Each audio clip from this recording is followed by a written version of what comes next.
In a world with entirely too many shows about cars, this is another pointless automotive podcast. Hi. How are you, Chad to the Wick? Greetings. Doing okay, man. Cracking a Yeah. cracking a What you got today? Kirkland lager, which is actually a Deschutes. I always want to say Oh, I always want to say French things way too French. So how would a normal we're person say Deschutes? Des Des Shoots. Deschutes. Well, I'm not Mm. sure. Was Central Oregon founded by the French? Because I don't believe it was. It totally wasn't, but that's a very French sounding word. It is. Um, Well, they're out of Bend, Oregon, Deschutes, the mm, brewery. that is So correct. maybe it's Mm. not Algonquin because that's not where they lived. But whatever Nope. the local native population peeps. Mm. Maybe it's one of their words. I don't know. Maybe. I'm not up on my high. It is the high desert though. I know that Bend, Oregon, high desert country. That's correct. Yeah. hmm Um, on that note, I guess. Doing okay? I'm doing No, I'm okay. doing good. I'm doing good. I'm Good. I'm drinking. Although I might mix it up. I don't know because I still have some of those the too foggy, too furious or whatever beers in my Oh little God. mini fridge behind me. But until then, I'm hydrating. I'm a thirsty boy, so I'm doing some. Okay, can I vent for a second? Because I love going off on tangents on our intros. We have never ever launched an episode with an appropriate intro, but yeah, let's not break that habit now. Yeah, and we also won't discuss genital surgery like we have in the past. No, I just simply want I to. guess I'll just cancel half my show then. Continue, Yeah, please. no, just save it for a project, maybe a different P for the Yeah, PCP. yeah, of But no, course. the. So this is just like the Whole Foods 365 sparkling water that I have here in my hand, black cherry, and it's Mhm. fine. It's unremarkable. Its greatest attribute is that it's cold. Um, like more quote unquote name brand sparkling waters, Mhm. expensive, suddenly expensive. Sure. Like Yeah. like oh like a whatever like a 12 pack of like or 8 pack I think even of like Remy LaCroix are like $8 or something. It's wild. Yeah. It's like a which whatever. It's like the most maybe the most like first world upper lower middle class problem possible, but Yeah. Tap water with an essence of fruit. Sure. right, yeah, it got touched by a grapefruit. No, so If that's you've my if you've been touched by a grapefruit, make sure to call our law yeah. offices. If you're sparkling water served in Camp Lejeune, um, no, but They did not yes, serve that there. yeah, For sure. yeah. I've got like it's got like a tint of mercury or Oh, just uh, depleted uranium. mm. So not at all related to any of that. Actually, no, I take it back. Let's hear it. If you are a 19-year-old, Okay. perhaps stationed at Camp Lejeune, Mm. and you go and get yourself a pen-fed loan for a car to then take to to just burn some R&R and some rubber while Mhm. leaving any sort of gathering with pedestrians around. Right. You might find yourself purchasing a Ford Mustang. Oh. Um, in time immemorium, whether that be today, whether this be late 1964. All of these were options for you. And I think we just want to burn an episode, Yeah. in addition to burning some rubber, just discussing all that is the Ford Mustang. You know, it's kind of fun, right? Because we kind of, and I think it's by default. We certainly don't force ourselves because this is just the way we are. We focus on the more like off the beaten path kind of vehicles, and I think that's very clear to anyone that's even listened to half an episode. The Mustang, a very common sports car, but there are some pretty cool variants that are interesting to me at least, and I'm actually super pumped Sure. to talk about them because I still get excited. Like when someone like rolls up with a super clean, and they're all in cool colors pretty much. Boss 302, for example, Yeah. cool Yeah. friggin' car. I mean, there you've got a lot of options in Mustang world for interesting and cool stuff. Back to day one, back to what, mid-April 1964 is when that car launched, Mm. and to current. And I've driven a bunch of different Mustangs, different flavors. I know you've driven a whole bunch of different Mustangs and Mhm. in whole different flavors than I, and obviously we're gonna have some stuff that overlaps. Like, what is your experience with the Mustang? Like, what have you played with? Ooh. What has kind of stuck in your craw as something that was good or something that was bad? Um, Yeah. yeah, let's talk Mustang. I Like, mean, what and your experience with the Mustang. it's real easy to overlook like the modern like the ever since the induction of the Coyote motor, Mhm. Mustangs have gotten cripplingly fast, like just Yeah, unbelievably good. Like from the factory, like an automatic 5.0 Mustang from 2012 will dust most things on the road. It's just yeah. it's wild how capable they are and how comfortable they are. I'm sure you've spent some time. I know I'm not Mhm. counting like the GT 350s, GT 500s, and all the other modern iterations, Sure. but just a Mustang GT from the past decade is a really good car. Like a really good car. Like You know what's it, funny? I've never driven a Coyote powered car. I've yet to drive one. dude. I've driven an EcoBoost. I've Mhm. driven GT350. I've driven V6, Okay. 6 speed car, not performance pack, but just like the 6 speed. And they're all good and competent. And the GT350 is kind of stratospherically great to drive. But Mhm. yeah, by all accounts, just bang for your buck. Great piece of kit, as they say. And the Coyote has been like inching itself up in the horsepower category too, right? Like it came out with 420, Mhm. and Mustang truthers get out there and just beat on your beat on your audio system, whatever you're listening to, because I might be wrong, but it started off around 420 for the 5 liter Coyote motor, Nice. and then it went yeah, and then it went up in increments of 69. No, but Ooh. it went all up to like to 460 something. Not even a joke, but true story. Yeah. Out of a naturally aspirated 5 liter, which is like some supercar shit like a couple decades ago, right? Like Oh, sure. Yeah. for a Yeah. naturally aspirated motor to put that, but I will tell you, you won't be let down if you get in a six Mhm. speed performance pack Mustang GT, like Yeah. a more modernish one. Go back like 5 years, even, dude. You're gonna be like, how the fuck is this a vanilla GT Like, what Mustang? is so when with the Coyote first year, the Coyote was 12 or I was it think it was 11? 11, and but the And then 10 was the crossover year where you had the new body style, but you still had the 4.6.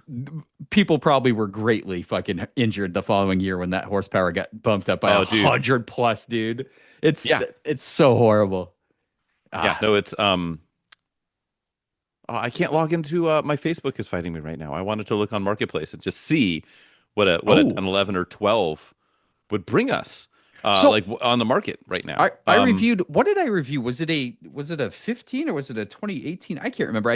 Sure. I did a Mustang GT review. It got 0 views, deservingly, but it's just a Mustang GT. But truth be told, it was like almost faster. It was like the same speed as like an E92 competition, Sure. like which is crazy to think. And this is an automatic Mustang, which does 8 speeds, and later the 10 speeds are Hmm. lightning quick autos. Like you're not going to match it with the manual. I Yeah, take a manual every day of the week, but that automatic's fast. and just Um, looking real quick, just on cars and bids, like the last one that sold a 12 GT premium. Oh, this one had a blower. Somebody put a supercharger on nice. it, a 6 speed, um, out of Akron. So you're gonna have rust. 15 grand. And then It's a here's lot of another one. car. Here's another non-supercharged one, a blue one. Looks like a nice car. 15,250. So yeah, 15 grand is the money for one of these. Oh, and the ones we would traffic in go under that, of course. Uh, Sure. But the takeaway from the review was like, is this the performance benchmark for a car Joe Schmo can go into a dealership with not that much cash and drive away with? And it's kind of is. It's With kind a of like 19-year-old service member. wrap this shit around a telephone pole. Mhm. No, Or wrap it it's in chrome. no, you don't do that. Oh wait, glad you Yeah. said chrome at the end. Moving along. No, Mhm. it's really like unbelievable to think of what a Mustang GT can do, but I kind of want to focus on some of the cooler ones. Not that it's Yeah. not cool, because I mean it is cool in its own right. One of my favorites, dude, and I like a Fox body. I Yeah. really get behind a Fox body. I love how they look. I love the ceiling is like unfathomably high for building those cars. The Mhm. aftermarket's just beautiful. Yeah. Dude, I still like an SVO. I've never driven one. They're so. Have you driven? So I've never driven anything with a turbocharged 2.3 in it. You've driven a The Capri Lima. XR2, haven't you? No, no. Oh, no, the Mercury. Wait, not the Capri XR2. You mean the XR4 Ti? XR4 Ti, sorry. Yeah. XR2 is in another episode we're going to talk about. Sure. Yes, XR4 Ti. I have driven around the block a 3-speed auto XR4 Ti. So kind of don't really count that. Similar. So the way the power is kind of fun, right? Because it's like the 2.3. This is stupid aside, but take a Mazda. Let's take a Mazda Speed 6. We'll do a drivetrain powertrain swap into an SVO. Keep it 2.3 turbo, except bump it to 274 and all-wheel drive. That'd be a cool car. But anyway, that's insanery. But that 2.3 turbo it's super torquey, and it comes on like 80s fashion turbo lag. Off center hood scoop, which I always get behind the asymmetric features of cars in the 80s. The more aero treatment front end. I dig it, dude. I really dig SVOs, except they are almost always trashed. Yeah. You know, they just didn't garner the respect of a GT. And can Which is sad.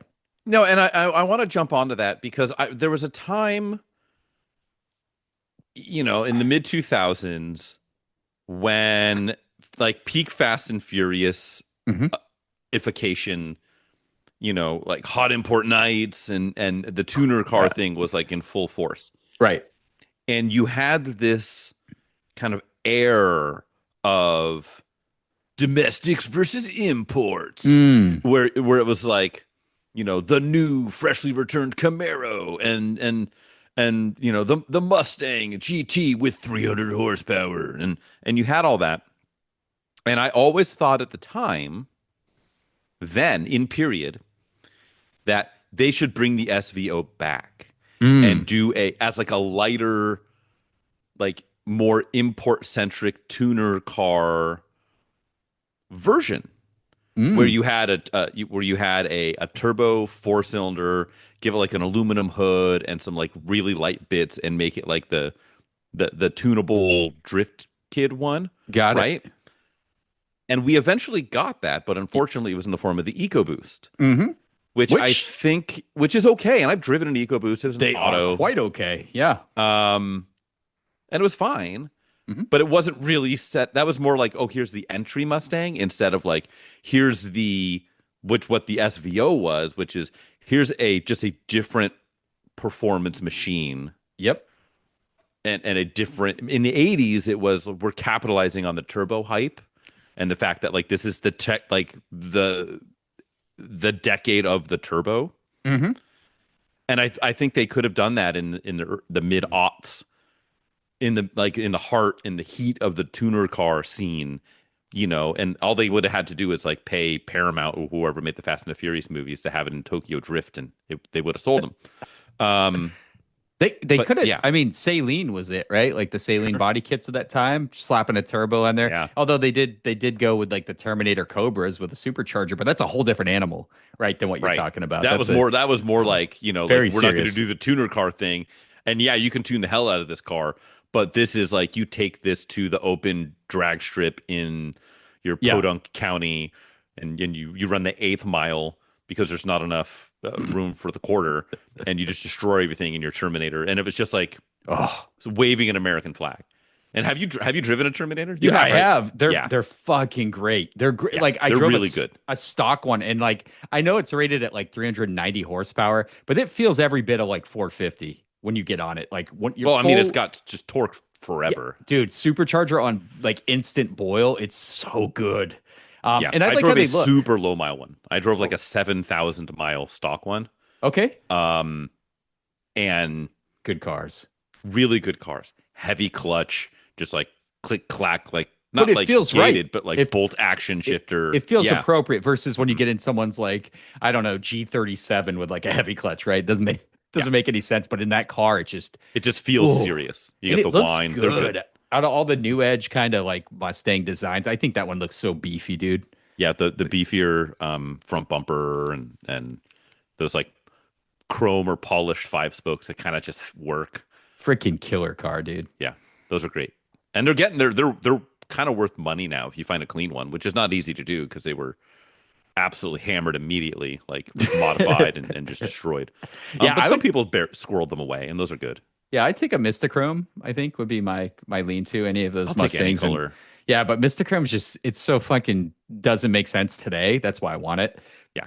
But SVO wise, dude, going back to the SVO, Yeah. it's just when you find them, they always need like this laundry list of repairs, right? Because they're always sat, put away. I guess it was hard to keep everything running back then because turbo technology, 80s turbo technology, we all know can be quite a bit different than what it is today. So I always see them pop up and they're like 5 to 8 for an SVO, right? They're right in that spot. But something's always up. Like it's been parked for 3 years. It's P&O. It's all the, all the right. ran when parked, all that kind of fun stuff. Engines have taken apart for just needs whatever a fuel reason. pump, and you're like, dude, the tags are from like 2011. Just like, right. I don't know, man. Or runs great and it shows it idling and the check engine light's still on. It's like that's my favorite thing. I'm like, don't take that photo. That photo does no one justice. Yeah, those are good. Yeah, no, those are which is interesting because Fox bodies, I know people that are like deeply into Fox bodies. And I've driven a handful of them. And I've driven some good ones to the point where like I get in and I'm like shut the door and I look around and I'm like touching the touch points. I'm like, this car fucking sucks. Dude, like, come on. The interior's like, it just, ugh. And then I drive it and I'm like, okay, I kind of get it. Like it, is it super fast? No, but it drives good and it's exciting and it makes good noises and like I get it. But I know people that are like deep into 5.0 fandom. And I've known this forever. Like when I was in I remember being in middle school and one of my buddies, it was like 8th grade. We weren't about to go get cars. We're several years away from getting cars. And he had a subscription to what was it? Like 5.0 and Fast Forwards or something like that? Or like Foxes and Fast, whatever the magazine was. It was just only for like 5.0 Mustangs. Like Fox bodies. And that was it. And like he had a subscription to it. And I was like, dude, you're not. He's like, oh, I'm gonna get one of these, and I've got it all mapped out. And he wrote out all the mods he was gonna do and stuff like this. And this was in like the late 90s. And that's like if you can look on auctions of these like hyper low mile ones, people are paying 150 grand for like a delivery mile. You can't get into a running and driving Fox body under 10 now. You literally can't. I know. And what's wild is we were just like, it's like, oh, you can get like a sub 100,000 mile 2012 GT 6-speed for 15, which would destroy a Fox body in every aspect of a performance challenge. And if it does it have the nostalgia? No. But like, I don't know, buy the SVT if you want the nostalgia. If you want it to drive like crap, but by compared to a 2012. But you want the nostalgia, do that, or buy the Sprint Turbo behind me. I don't know, but it is funny, slightly different, mildly. Yeah, no, it's really interesting, like the love for the Fox body and how that goes on. And dude, I think what would be your go-to that would be it? That would be the Fox body you would get would be an SVO. I honestly, yeah. If I could find a clean SVO, I don't mind bringing it back. But usually they're in a really rough state. I'd love to have a Project SVO. Tell you the truth. But I would take any flavor of Fox body. I think they're super cool. Like I said before, the aftermarket's just so intense for these cars. Like anything you want, dude. Yeah. It's so plug and play. It's so accessible. This is, I don't know. They look great, man. I think the later ones look great, like the late 80s, early 90s ones. The hatches, notchback. Yeah, like a 93 Cobra. You've got the amber in the taillights, and you've got like the turbine wheels. Those look really good. They're always mentally in my brain. They're always that. I don't remember the name of the teal, but they're always that teal color. God, what was that called? Anyway, someone's screaming at their listening device. Oh, sure. Yeah. But I actually... It's not like Calypso Green, is it? I think that was one of the ones. It might be Calypso. Calypso, I think, is one. But they had... I'm kind of a sucker for the pre-facelift stuff, like the 85 So with the square I'm recessed older. headlights. Yeah, and Okay. that kind of that like kind of like the gaping maw grill, for lack of a better way to put it. Oh, I thought you were talking Um, about the interior panel gaps. Yeah, no, yeah, no, exactly. gaping maw. Mm. Yeah, no, that's it's my username on Grinder. The the I you know wish the I didn't know carbureted. that, but I already So knew that. like an 85 would be cool because it's the last year pre facelift, last year the carbureted in a Mm. GT. Um, and I don't know, they're endearing, they're cool. Like if I'm gonna They're get one cool. that's gonna be like I kind of want to like go. I don't know, like they feels more like a, and this is not gonna make sense, but bear with me. It feels more like a Mustang for like having a Mustang Mm. than having a 5.0 because you want a quote unquote 5.0 that was like, and you want it to be like that, the one that was in, you know, the Vanilla Ice video or was in more in vogue. Like those Hmm. earlier cars, they feel more like kind of rough around the edges, more like muscle car y.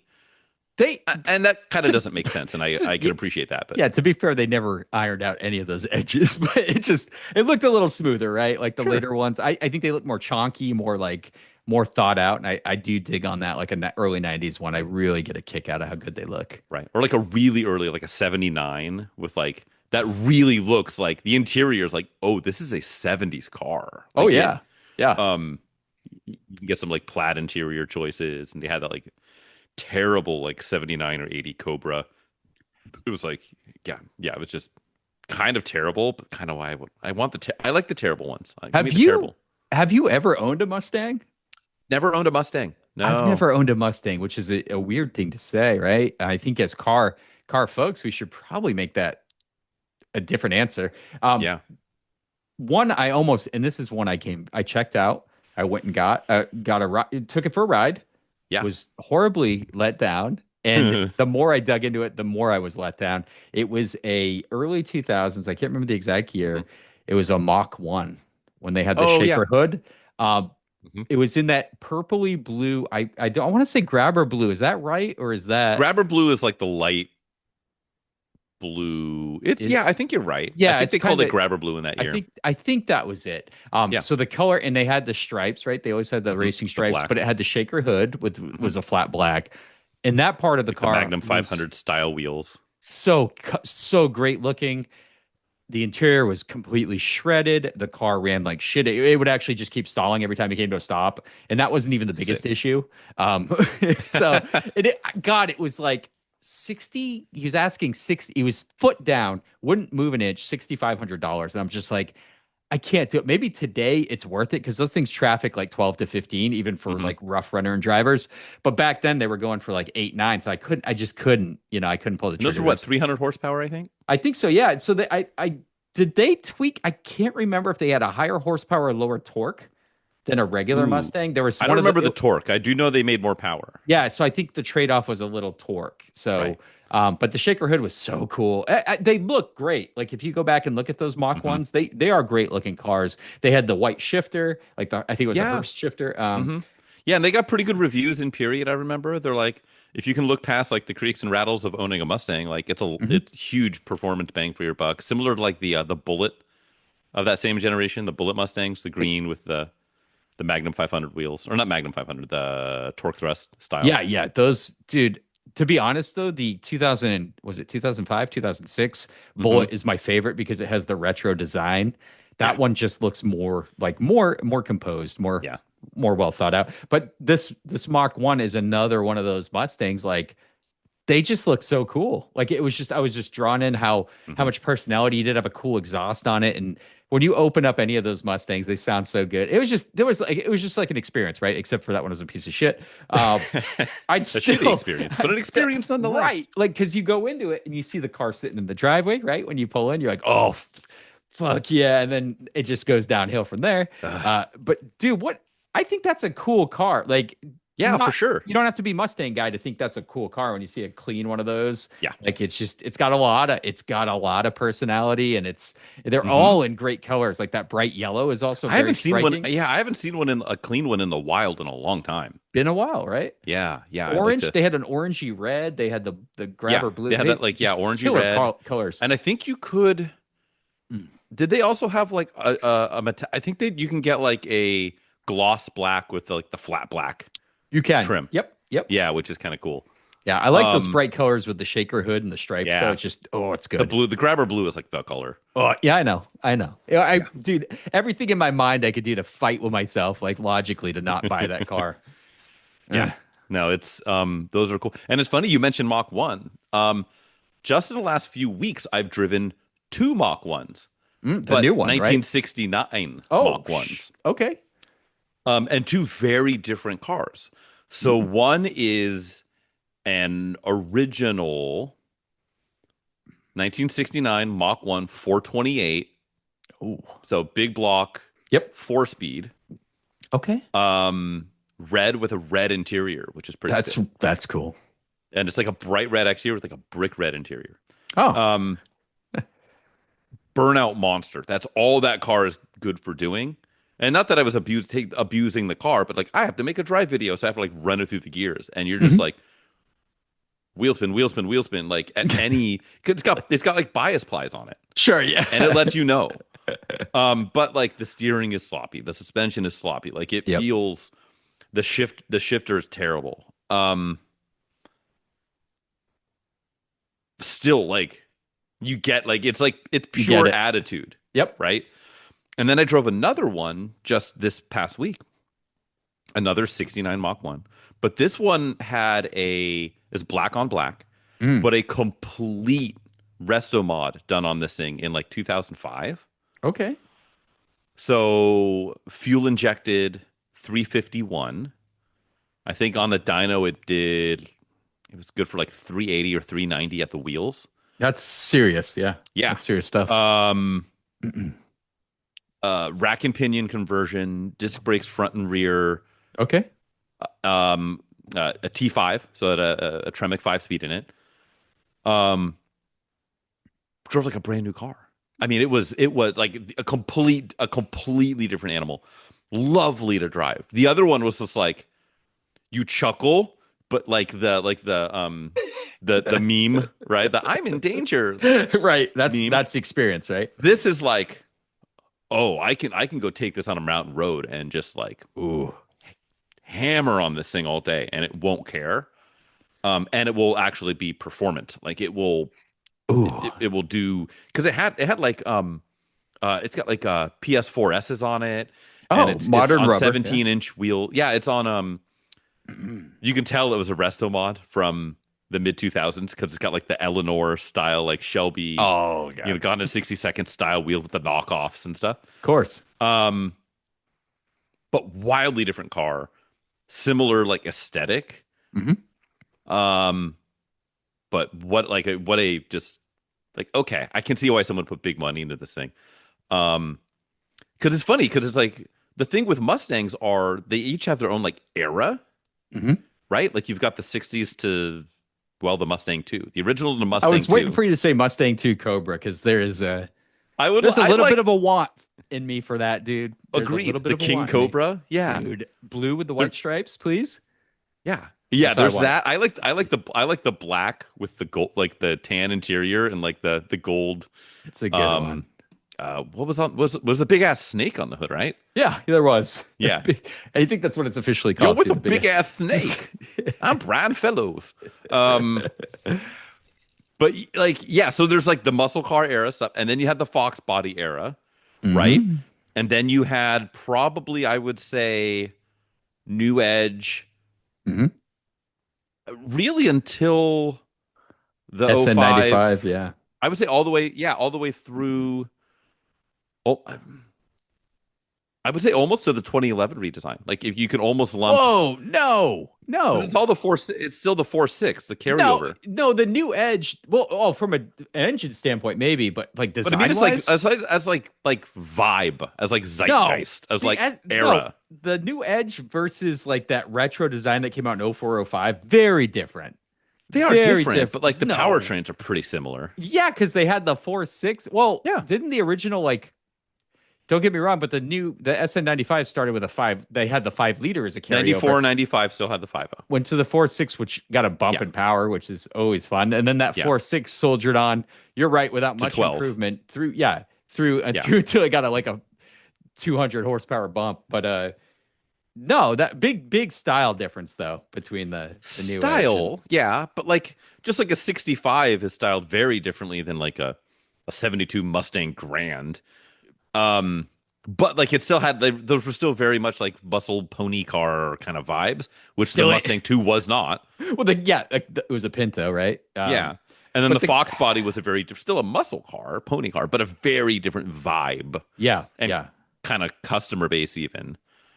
And then the SN95 and then I think the Coyote kind of changed stuff a lot where it was just so much more performant than the early cars. Like the performance envelope was just like way higher. To where it was just like they were exporting them to Europe, and That's were right. like they're more of a world car. They're more of just like an actual performance car than just like straight line go fast. What's wild is the Coyote still had a live axle when it came out, those Mustangs, remember? And then it switched like a few years later to independent. Yeah.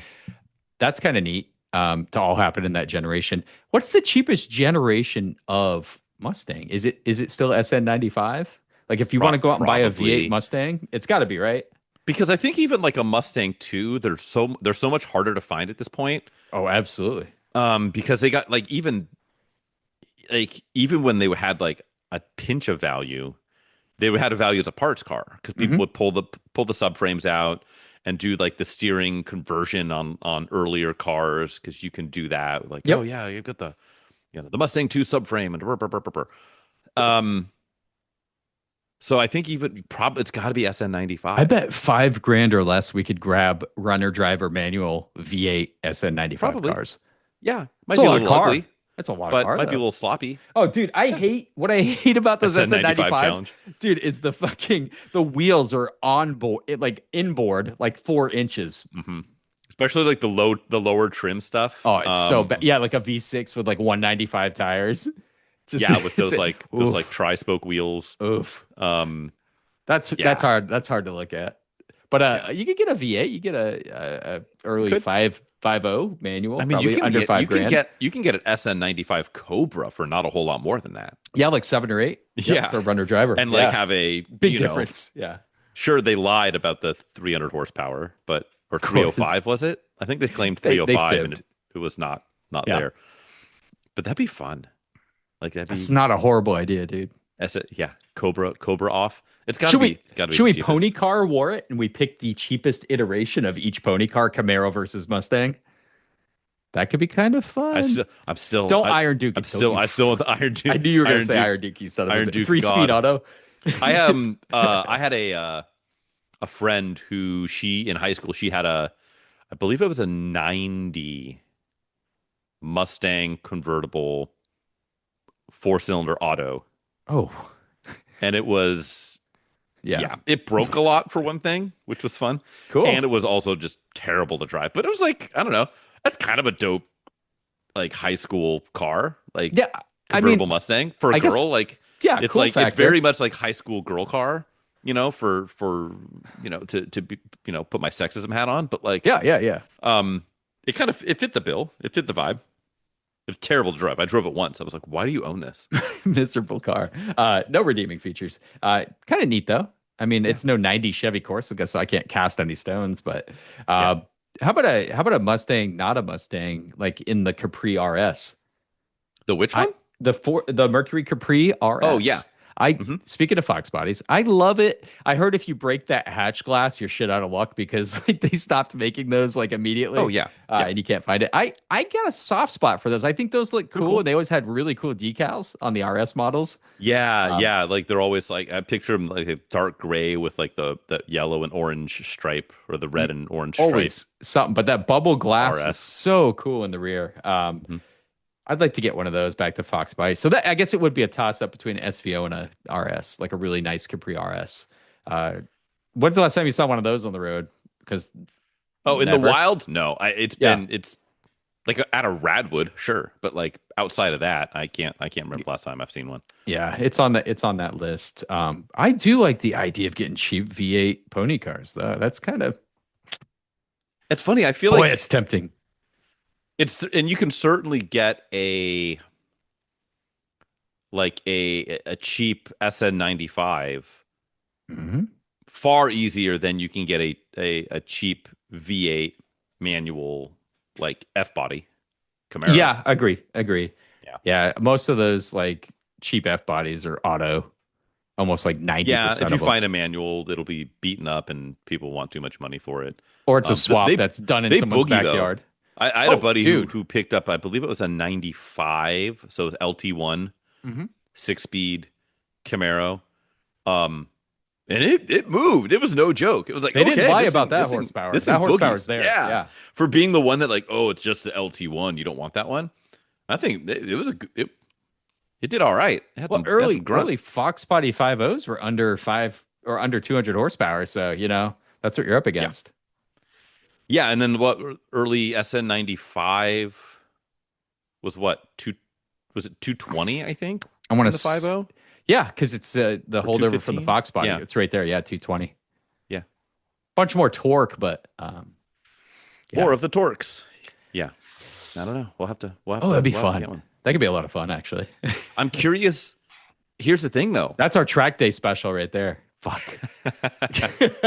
We're dead. Yes. We're dead. Yes. No nannies. We die like men. Yeah. And just whatever absolute dog food quality tires are on the cars when we get them. No. Send the Ling Longs. So question though. I can look it up. Do we think is this the end of is this the Mustang we have now, the current Mustang? Is this the end of the line? Is this the last Mustang we're ever going to get? Surprised the Mustang's still with us. To be, you're frank, but I'm also going to be frank in that statement. I'm surprised it's still here. Truthfully, they sold 45,000 Mustangs in 2025. Oh, because that's the new design, right? Correct. I bet if you go the year before that, the number's significantly lower. 2024. Yeah. What do we sell in 24? 44,000. Okay. So, 51,000 Mach E's. Ooh, how much does that hurt? Like the true Mustang fans out there, but I don't know. Yeah, 48 to 50,000 in 2023. So like, mid 40s is pretty typical. Which I don't know if for a sports car is pretty good. That's pretty good for a sports car, though, right? But I'm curious how many of those are like convertible EcoBoost rentals that are available in. Yeah, let's see Oahu. The fleet breakdown, right? Right. That's a good call out. 20,000 at the Honolulu airport. I don't know. The redesign. I don't know if I'm in the camp of the new redesign being that much better. It's fine. It's okay. The GTD is fucking cool as all hell. That's a totally different animal. It's kind of not a Mustang. I mean, it is, but it's not. It is, but it's not, right? Yeah. But it's like an Evo's not a Lancer, right? Let's be at the end of the day, Sure. right? Like, well, I got a Lancer GTS. I looked at the spec sheet and it just it made more sense. Okay, that's why. But no, I don't know. Could they do something wild with it? I don't know. Maybe like a hybrid performance Mustang in the future. Could be interesting. Could be a thing. Like, yeah, how would they? Because Ford is very much. They're kind of hurting right now because of they went pretty hard on EVs and they didn't get the payoff for it. Yep. What they say they lost like $6 billion on last year because of EV this and that and tariffs. Numbers we can't comprehend. Yeah. Yeah. They're elevated. I don't know what they are, but they're numbers. And they so like would they do that, or would they just lean into the current administration dialing stuff back and just saying, hey, we're going to do what Stellantis does, which is stay afloat purely by putting V8s and things. And so, yeah, maybe it'll. It's an interesting thought, right? Like, but I think hybrid technology is not being shied away from. So I think Yeah. embracing that might be the fix. The thing is, it's like the Mach-E, right? Like, if they name that whatever, if they came up with a name that has no cachet, right? Like, Hmm. it's not a Mustang Mach-E. They didn't have the Hmm. Mustang symbol. I don't think it would have been as popular. I know we like look at it and say that thing's not a Mustang, but it's that brand recognition. It's a Ford. It's, they put the taillights in there, Frank. It's technically it's technically a Mustang. I think that was successful for them because of that. And for that reason, they might want to hold on to Mustang even if they make it like an all-wheel drive hybrid, you know. Yeah, I don't know that they're gonna nuke the nameplate Hmm. like But completely. No, but they you're might talking, sully it. They yeah. might, they might turn it into. They might eliminate the Mustang as we know it and have the Mach E soldier on, maybe. But like, I'd like to see them. Like, how would you make a new Mustang as a sports coupe? Would that be it? You would Nope. Let me hybridize it? tell you, the second coming of the Ford Probe. No, just kidding. Oh, oh Erase that. boy. Remember that. Remember that. Remember that day. Yeah, No, I think probe I on. think you I think you could hybridize a Mustang and keep it performance minded. I think you could absolutely do that. What would your marketing trick? Would you call it, like, would you have like the V8 Oh, one, and then you'd have like the V8 with you know, with the hybridization? Like, I'd grab some obscure like submodel from the past and kind of sounds hybridy and kind of mhm. work that in and tweak it a little bit. I think that's the play on that one. The The King S Cobra, the SV, I don't know. The SV Go or whatever, the something. Mustang 2. Um, yeah, Mustang 3.0. yeah. I don't know. But I think that's probably how they keep it going, man. I think they're gonna have to, eventually. Are you asking if it's gonna get rid of an ICE rear-wheel drive platform? Probably sometime they're gonna have to lean on that because the Coyote can only be stretched too far. I think we've already kind of like explored the upper Yeah. reaches of that power plant. So That, and honestly, I mean, Mr. Hands has shown us a lot about stretching in animals. But Oof. that Talk aside, about a shutout. What was that? So what Mustang came out that what was that generation of Mustang? unfortunately, I So don't know that's exactly the year that when did Mr. it Hands got surface? murdered by that horse. I think Or it was not like got murdered, 2002, well, seppuku'd, I guess. Like 2008, was seppuku, it? horse Was that? seppuku. Am I right or am I off? Or am I late I to that don't party? I don't know. Are you right? Are you off? Are you getting off? But like the horse did. He remarked about it. God Um, bless. but like horse Mustang. See I what we know did. it's good. We're on topic, dude. It's good.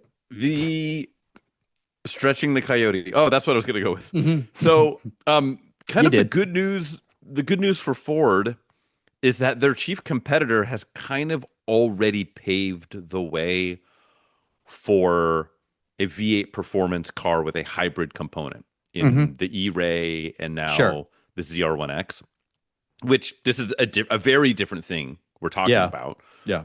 But and I don't think they're selling that many E-Rays. I don't think so. I don't think they're really. I have not seen any in the I wild. don't know. It's kind of hard to tell, honestly. Mm. Um, but like, I don't know that I've seen any in the wild. Mm-mm. But if like, it's been proven that it at least is functionally okay with a mid-engine Corvette. Like, Right. whether you can do it in a front engine rear drive Mustang, I don't know, but I'd like to be able to see. Yeah, maybe they just call it. Maybe that's what the EcoBoost quote unquote becomes. Is like you have the V8 with EcoBoost, and the Mm. EcoBoost is just a 200 shot of EV power. That's fair. Could be interesting.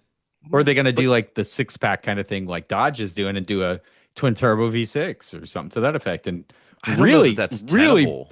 really bring back the SVO, right? Yeah, I Oh, don't. The whole concept of like there's an EV, like the same car has an all EV powertrain and or an all gas powertrain hmm. feels desperate. Yeah, it's weird.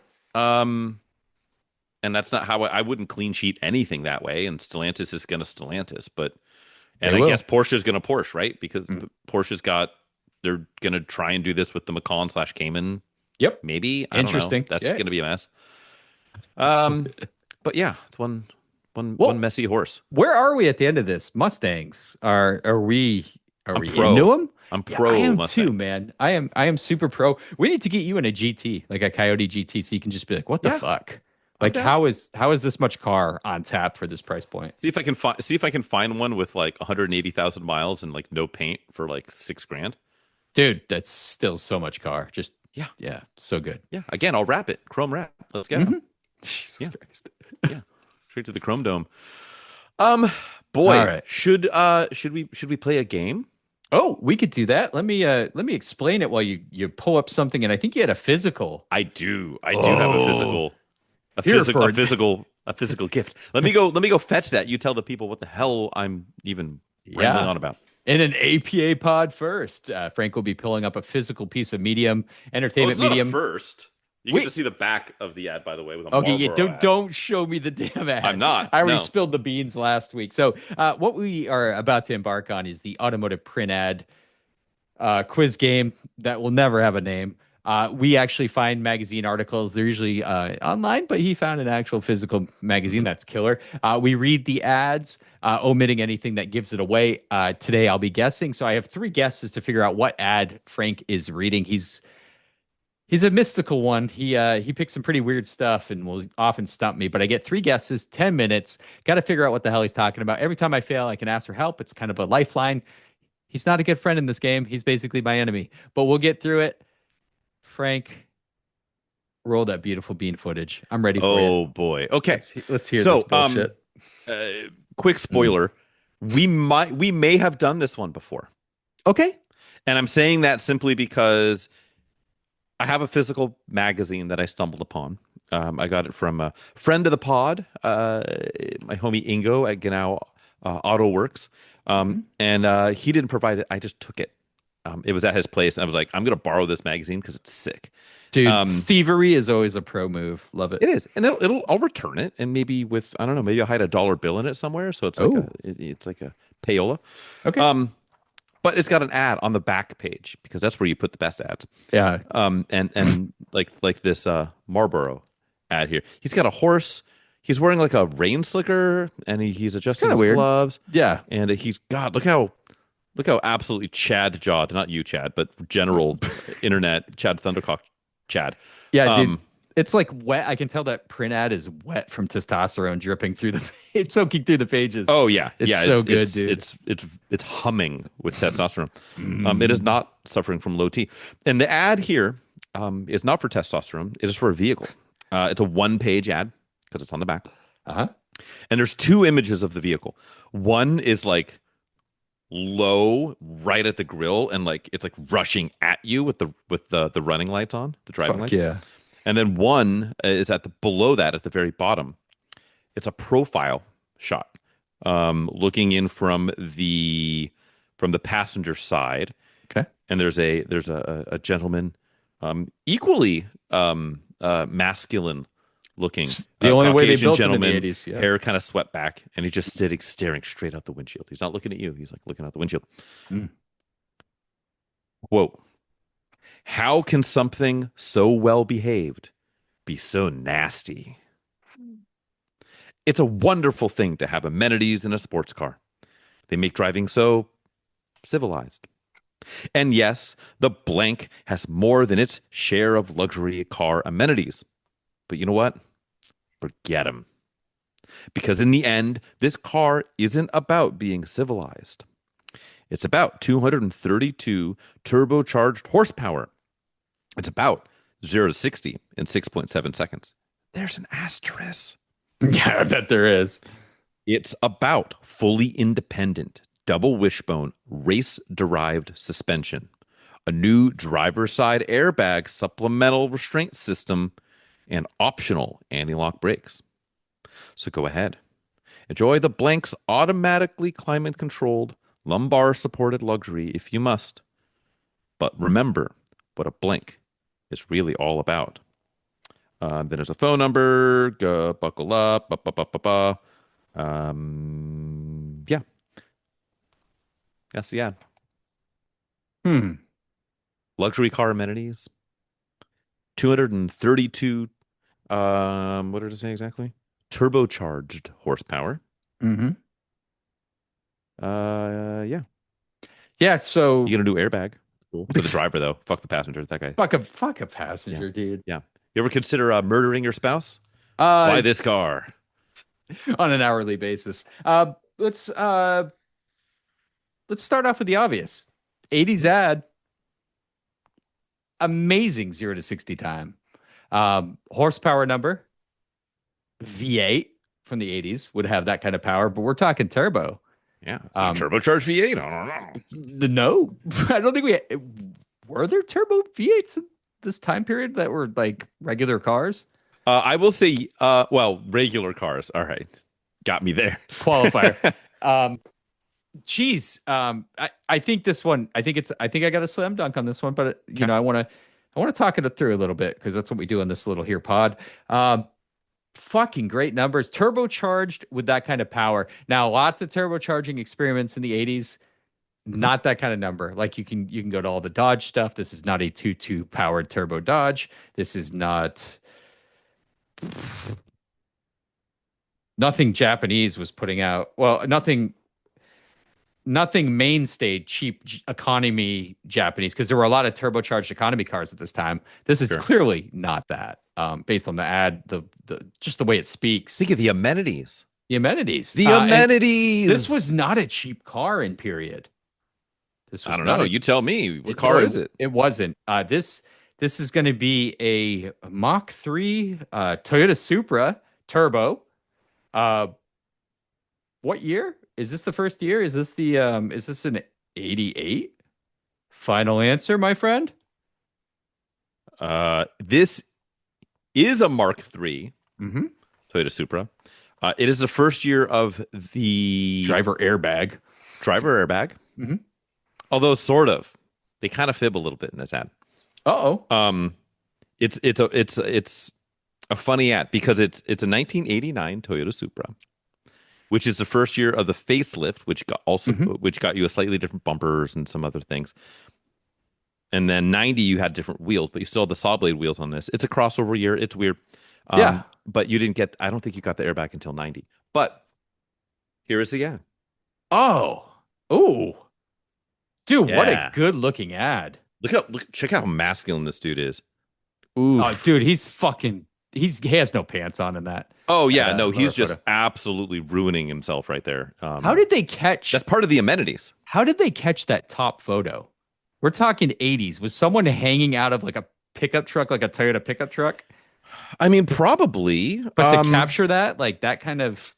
I mean, they could have. You could layer in photo, but no, they probably did it practically. They probably did it just with a big strobe and just like hanging out the bed of a truck or killer station shot. Wagons were popular back then. True. Can I show you the magazine? Yeah, let me see. This is the Road and Track January 1990. Oh my Ferrari God. special, driving to 348, comparing the GTO and the Daytona. F50 right there on the front? F40. Yeah, F40. F40, sorry. And then, also check the bottom. Previewing the new Lotus Elan, the M100 Nothing about Elan. It. How much did they tear up the front wheel drive part of it? Yeah, that's what they did. I don't know. I didn't read the review. Oh, here it is. So oh my God! We lived in the best time and we didn't even know it. I know. It's we had it so good. We had it so good. You don't know what you've got till it's gone, and by that I mean front wheel drive, Isuzu powered Lotuses. Can we handling by Lotus? Can we just say that the Mark III Supra is finally getting a fraction, I think, of the respect it should have gotten. Like these things, God, you could get a Mark III for $6,000 to $8,000 for damn near, I don't know, 10 years after they came out. And now you're 15 for a clean one. They're and cool. I don't mean I've never owned clean. one, and I've owned I've owned a couple of Mark I's, a million Mark II's. I've never had an opportunity to own a Mark III, and I've never even driven a Mark III. I'd love to. They were known for head gasket failures and being heavy. But now, like a fully decked out one of those, it's like 3,700 pounds. That was heavy then. And I That was bet it a still drives heavy. Toyota and head gaskets during that period. It was just Yeah. it was just a thing, right? So I drove and rode in a modified, like huge fucking turbo Mark III Yeah. automatic, which is Oh, like okay. apparently the automatics were insanely robust in Yeah, just those a for some reason. It was girthy ASIN. Yeah. big tough unit, so you could put nasty power through them. And it was the most like insanely loud, just like turbo spool up event. Like the turbo he was running with like it had an external wastegate that just fucking screamed like metal ripping apart at like Yeah. 4,500 RPM, which is how long you waited for the Hmm. turbo to even make a boost. And I just remember it was like a highway pole car. Remember when that was a thing in like the Hmm. what time am I talking? Like 2009 time period, Sure. Yeah. 2008 time. The aughts. People were building like highway pole cars, Yeah. like 1320 video, like all that kind of stuff. So it was like it was in that kind of, just so you know, I'm painting the full picture so you understand my experience. That thing was absolutely hilarious. And like the rear would break loose. It would just big heavy car, but for highway poles didn't matter because you're already at speed. You had no mass to overcome inertia and whatnot. But Yeah. dude, what a fun car! I I'd like like, a lightly modded one yeah, to take on a rally, and it would probably dude. kind of fall apart on a rally because it's kind of big and heavy, but like I don't think it would. I don't, I because the 300ZX twin turbo is big and heavy, often critiqued for being a little too heavy. And I think they're a little lighter. it's close. It's closer than you They're think. definitely shorter. Yeah, yeah. But that 300ZX was way better than I thought in the twisties. So, Yeah. Yeah. um, third Mark threes, man, give them the respect they deserve. Yeah. All right. Yeah, that's right. Come on, Put some people. respect on it. Well, good job, sir. Thank you, man. Yeah, Good yeah, yeah. ad. Good ad. Yeah, it was fun, and it was fun to have like a physical. There's a couple other of ads in there. I was contemplating, but that one was just so masculine and red. Yeah. Um, But those numbers, that's what like instantly like you like that. First off, the horsepower number is crazy. And then turbocharged 80s, you start to think. yeah, if you know, You because know. earlier like 87, 88 were 230 horsepower, and then when you got the 89, you had the facelift and still had the saw blade wheels. And you had the gray trim instead of the painted trim and a non-airbag steering wheel, but you got 232 horsepower. Exactly. And I think you got like Yep. a 10 torque bump or something like that. Cool. Yeah. Cool car. Yeah. You working on anything lately, sir? I have been it's sparse and very far in between, but still working on the geo tracker issue. I told you I took the timing belt apart last time. Well, didn't take it apart, took the front of the engine off so I can see the timing belt. My marks perfectly. I sent you the photos, Yeah, photo evidence, my saw. friend. So everything's good there, which leaves me in a situation where I have to put the front of the engine back on, put the radiator back in. That's always fun. Did that. Mhm. I get it all back together and, turn the key and it's still a check engine light, right? So Sure. I'm like, okay, let's really see what's going on. So I wanted to pull that code. Because sometimes there is just I don't know why. I don't know why in these And cars, that's like but you jump little pin Yep. jumper. So my the 9-year-old blinks. son Teddy knows how to do that now because I showed him how Sick. to the two diagnostic port he need to jump with a paper clip, and then go ahead and turn the key on, and it did a code 12. Now on these Is that for sidekicks, get fucked? Is that all? it's like you fucking run. It just means run. And it actually says run. There's a little look there's a little behind you. incandescent light bulb that says run. But it's no, it's actually their code for no faults. And I'm like, that is the most useless fucking thing. Wait, What? it gets weirder. If you guys want to hear some deep Geo Tracker Suzuki Sidekick trivia, stay tuned. So code 12 is no codes, and I'm like, oh, that's cool. But if you turn the battery off and restart it, or just let it reset, it'll come back, that check engine light, which is a real pain in the dick, but no code. So I look it up. I'm like, what the fuck is going on? I start reading the forums, which you should always do for geotrackers. Get in there and start reading those old posts from like 2004. Yeah. Dude, you can pull this panel under the steering column. Ask me how I know so much from swapping 20 gauge clusters out. There is, if you go to the left a little bit, reach in there, there's an honest to God from the factory toggle switch for check engine lights. I can't make this up, Frank.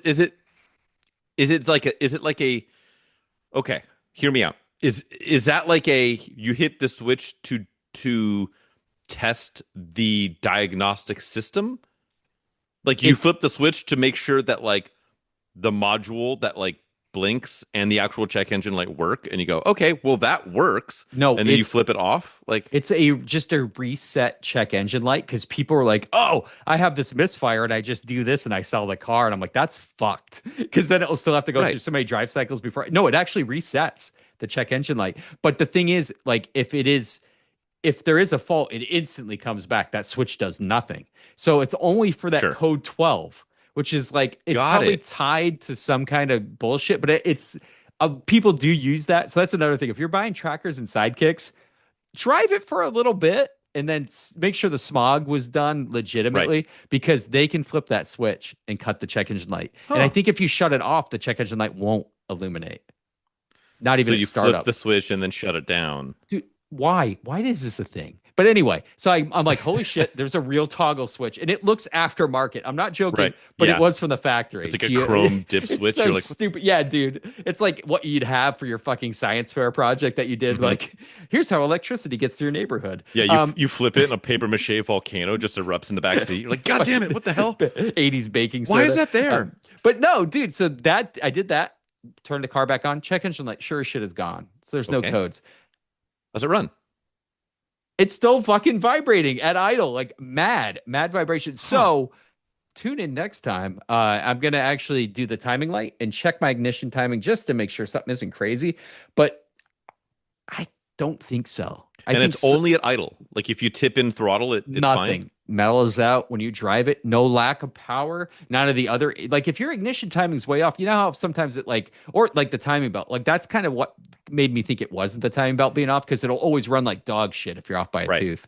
And you'll have although it is 84 horsepower, it's easy to pick up when you're missing a few ponies. Right. Dude, yeah, that's what I've been playing with. Next is ignition timing checking. And after that, it's gotta be the other motor mount that I didn't do. Is like so completely shitty that I'm Maybe. getting an insane amount. But Now I that did you've got all the other mounts, it's just like somehow localized I to, don't know, man. This yeah. is the fun shit I chase after. You know, it went from cleaning out the entire EGR system All to I have to pulling the do timing, is exposing the timing belt again, and now this. But Yeah. that toggle switch is a fun little fact. I wanted little sidekick tracker trivia.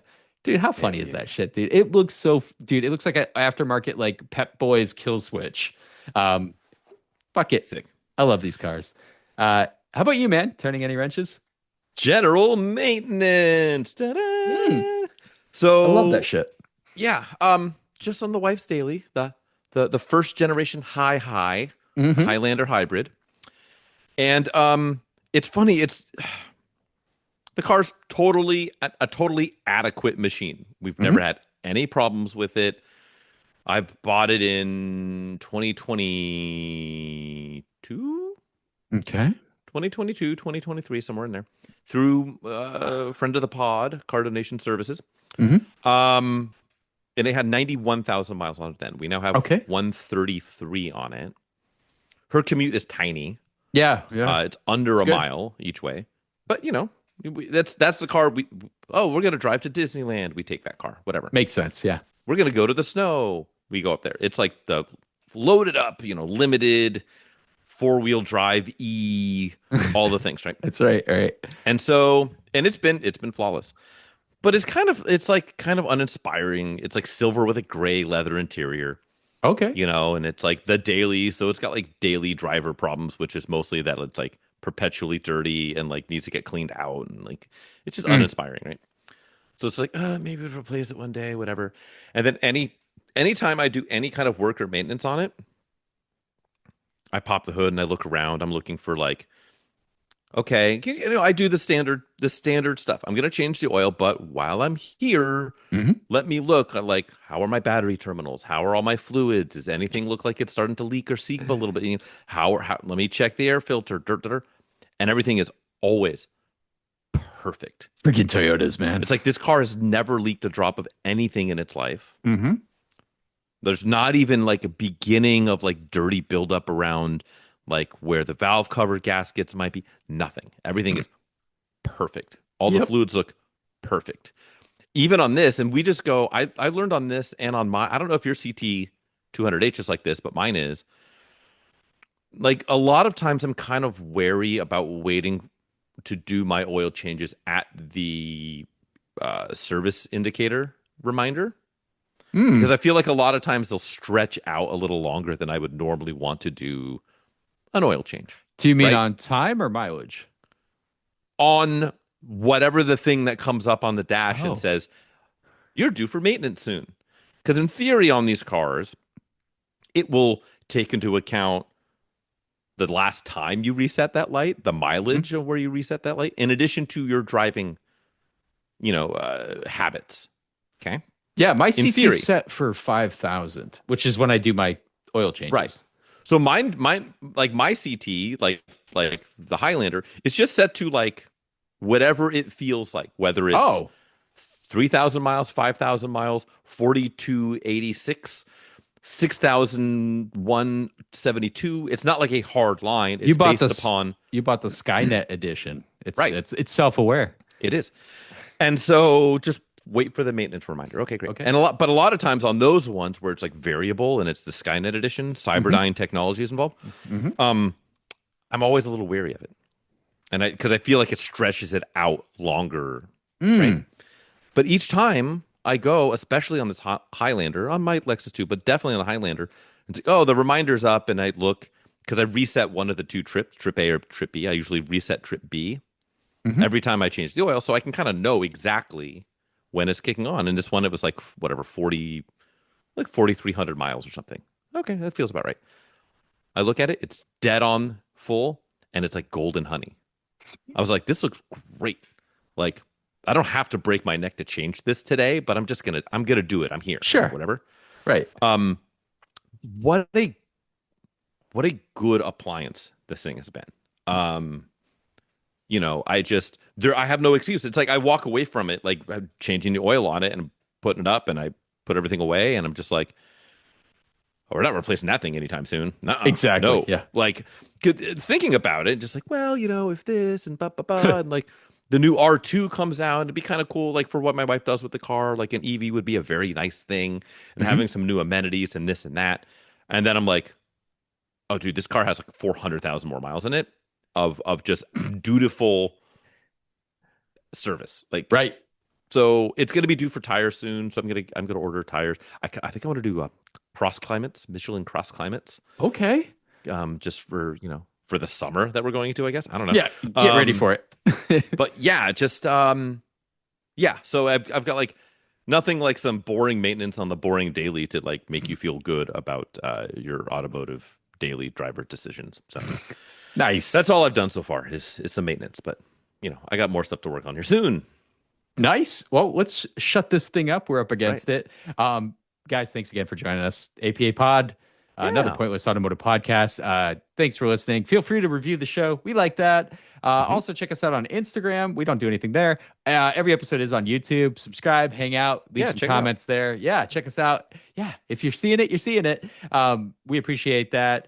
My own personal endeavors, Auto Obscure Garage. Check it out. Rescues, reviews, restorations. I do have the Tracker EGR video coming up next. So if you really want to see how to pull apart an 8-valve Geo Tracker motor, tune in, guys. It's gonna be a wild one. How about you, Frank? Where can the folks follow you for your world-class photography? So if you want to see me taking pictures of things, cars specifically, not I've retired my nudes business. Ever since a vasectomy. So that's the Photographer's Garage. So mostly Instagram, a little bit on YouTube, and on various car selling platforms near you. But you should actually just continue to see me here. As Chadwick said, either on the YouTubes, on your preferred listening device, or on our Patreon. So if you like what we do here and you want to support more of this, both more in one day we might actually break even on this endeavor if we get enough Patreon subscribers. Also, it'll support us by giving us beer to drink on our late night confidential episodes, which is a monthly bonus episode that you get for Patreon members only. So if you want to see even more unhinged content and you want to watch us drink terrible liquids, yeah, head on over. That's just patreon.com/APA pod. Again, that's patreon.com/APA pod. Otherwise, thanks for tuning in and being part of this dog and pony show, or dog and dog, or Mr. Hands show, whatever we're doing here. And tune in next time. Yeah. Thanks a lot, guys. Take care as always, and we'll catch you in a week or so.